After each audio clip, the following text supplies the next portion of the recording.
Hello everyone, welcome to the classroom. Thank you for joining us as always. Today we will be... Hello children, welcome to the Warfront. Today we'll be covering the Paranormal Liberation War arc of My Hero Academia. Thank you for joining us as always. Let's get down to business. After years of story arcs detailing the rise of the League of Villains, we have finally arrived at the main event. On a sunny day in Japan, in an unspecified year in the future, the Hero Commission executed a raid on the Gunga Mountain Villa and Jaku Hospital. This was the start of the horrible war arc of My Hero Academia, an arc littered with disorder, confusion, death, destruction, and tragedy. And by horrible, I of course mean in the sense that all war is horrible. This arc is fantastic. My Hero Academia's long-awaited war arc began airing in the fall of 2023, being put up against new, heavily acclaimed shonen like Chainsaw Man, maybe check out my video on that from last week, alongside old classics given new life like Bleach's 1000-Year Blood War arc, and even newer shonen like Blue Lock.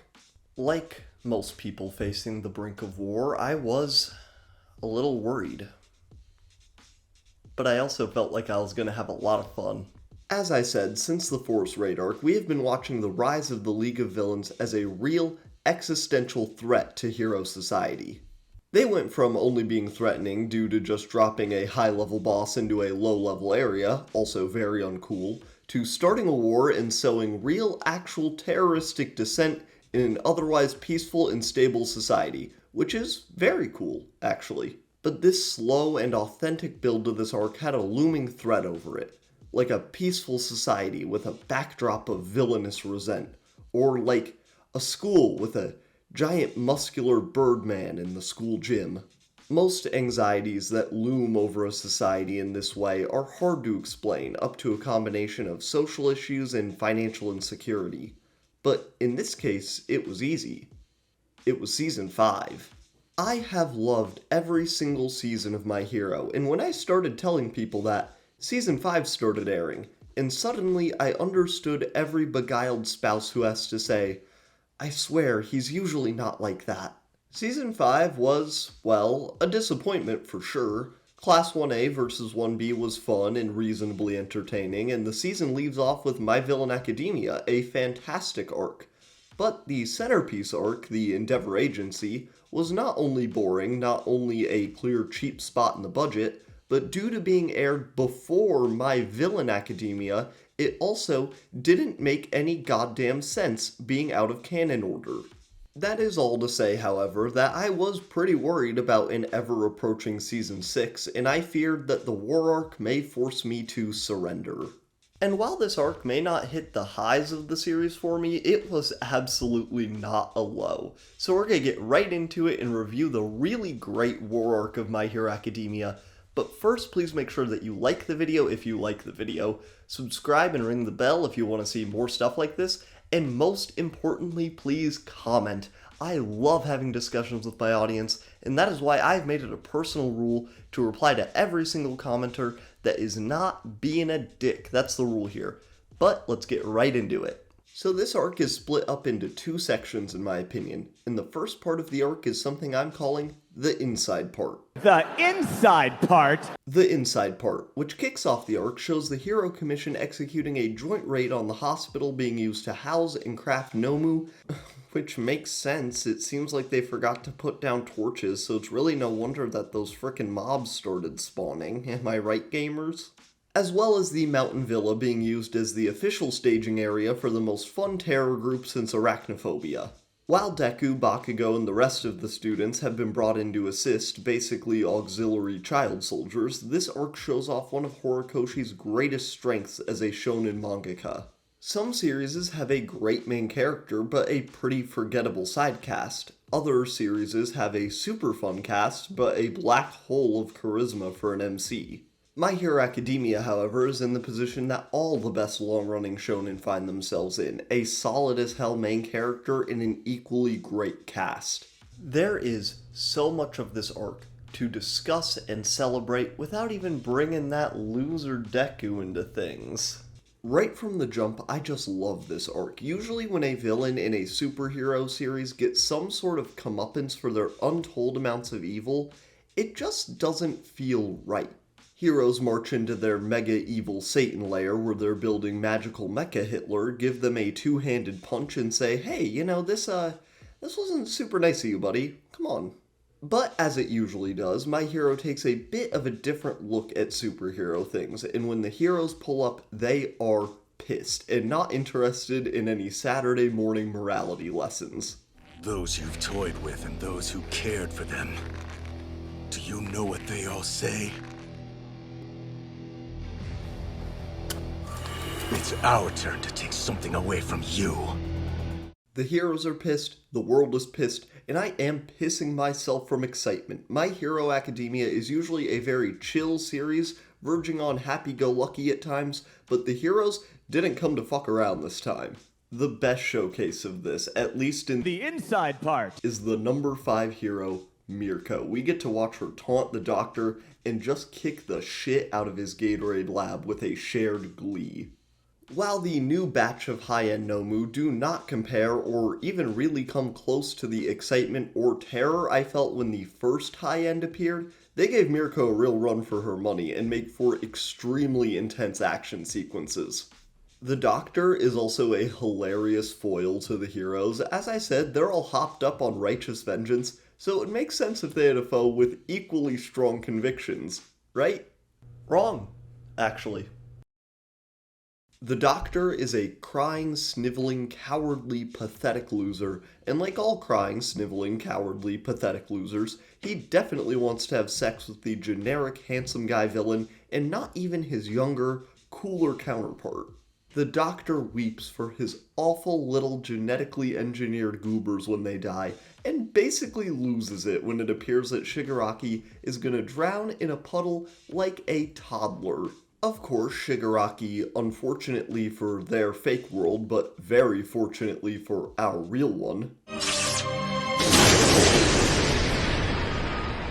But before that, the Mountain Villa gets to host what is probably my favorite part of the arc. Hawks, as the last part of his undercover mission, has to betray his friend, Jin Bubaigawara. This betrayal is devastating, but I have already covered it in depth, so please go check that out. This is a horrifyingly tragic moment. Twice being the most sympathetic villain in the series, this is a real oh shit moment for everyone. In this arc, there is a palpable sense of, wait, huh? Except only a little more tragic, like, wait, huh? That was a silly way to phrase it, but this arc really feels like it caught their whole world by surprise. It feels like the villains organized this whole thing, the heroes caught wind of it and decided to try and stop it, but it feels like neither side really realized what this war would be.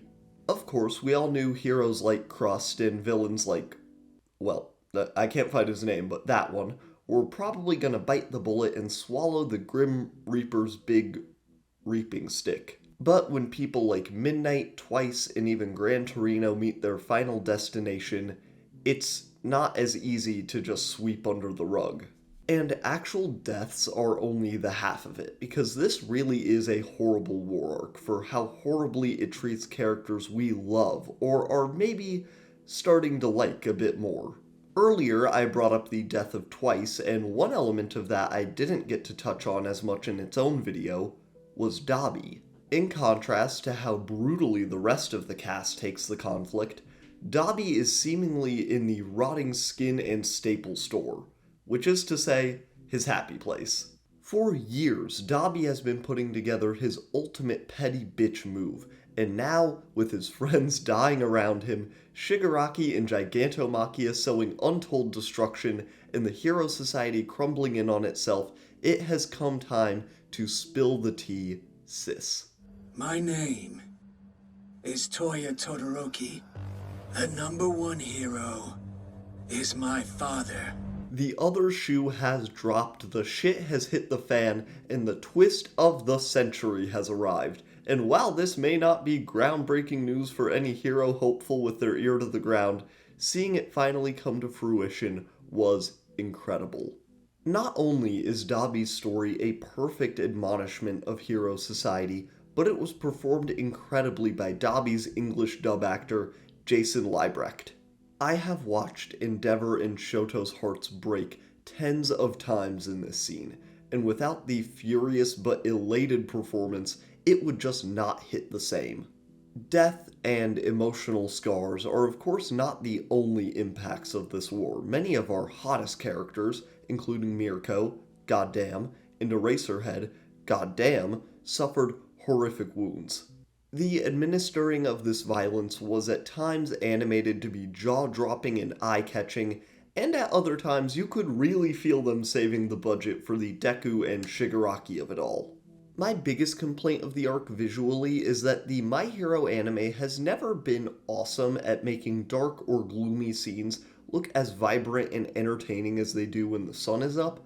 Hopefully a weakness they'll be able to fix come Vigilante Deku review.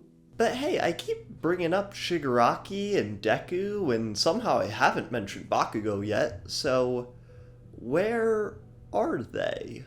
Well, in a very exciting announcement and a twist that will actually surprise people, take that, Dobby, this is going to be my first intentional two-parter.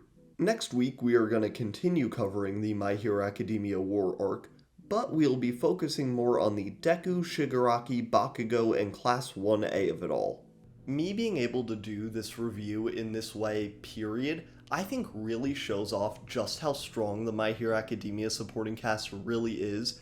But that is the video for this week, y'all. I will see you next week with part 2. Let me know down in the comments if you like this part 1, part 2 situation. I know it's hard to tell right now since you don't have the part 2 and it could just be crap. But I will see y'all next week with hopefully not crap. Have a good one. Goodbye.